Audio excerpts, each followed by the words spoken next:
वाराणसी में कभी एक कर्तव्यनिष्ठ व शीलवान गृहस्थ रहा करता था।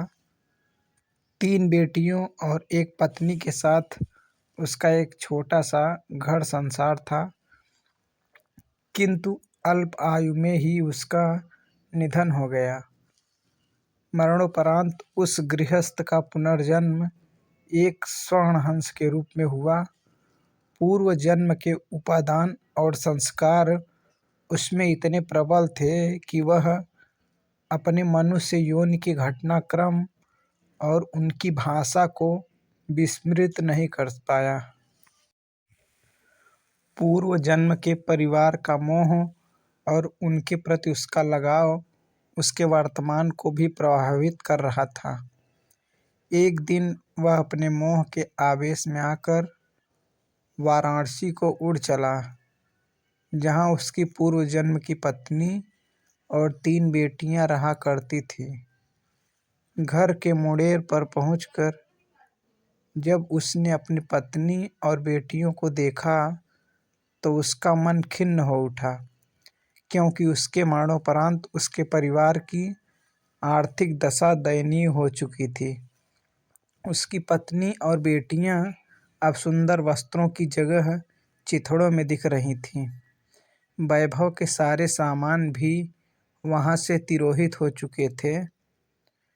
फिर भी पूरे उल्लास के साथ उसने अपनी पत्नी और बेटियों का आलिंगन कर उन्हें अपना परिचय दिया और वापस लौटने से पूर्व उन्हें अपना एक सोने का पंख भी देता गया, जिसे बेचकर उसके परिवार वाले अपने दारिद्र्य को कम कर सकें।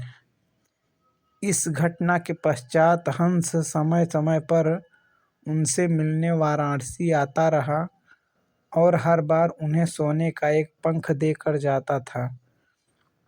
बेटियां तो हंस की दानशीलता से संतुष्ट थीं, मगर उसकी पत्नी बड़ी ही लोभी प्रवृत्ति की थी।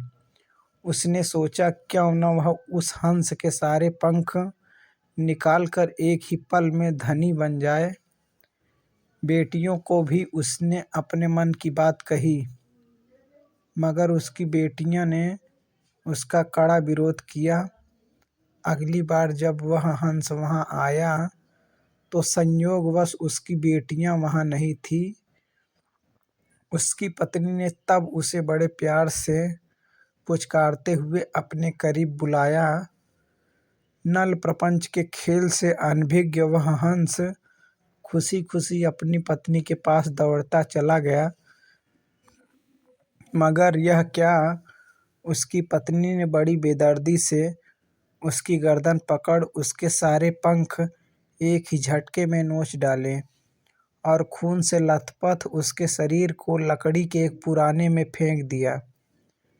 फिर जब वह उन सोने के पंखों को समेटना चाह रही थी तो उसके हाथों सिर्फ साधारण पंख ही लग सके, क्योंकि उस हंस के पंख उसकी इच्छा के प्रतिकूल नोचे जाने पर साधारण हंस के समान हो जाते थे। बेटियां जब लौट कर घर आईं तो उन्होंने अपने पूर्व जन्म के पिता को खून से सना देखा। उसके सोने के पंख भी लुप्त थे। उन्होंने सारी बात समझ ली और तत्काल ही हंस की भरपूर सेवा शुश्रूषा कर कुछ ही दिनों में उसे स्वस्थ कर दिया। स्वभावतः उसके पंख फिर से आने लगे, मगर अब वे सोने के नहीं थे। जब हंस के लिए पंख इतने निकल गए कि वह उड़ने के लिए समर्थ हो गया, तब वह उस घर से उड़ गया और कभी भी वाराणसी में दोबारा दिखाई नहीं पड़ा। दोस्तों, अगर यह कहानी आपको अच्छी लगी हो तो प्लीज़ इसे अपने दोस्तों को भी साझा करें और लाइक कमेंट करना ना भूलें। धन्यवाद।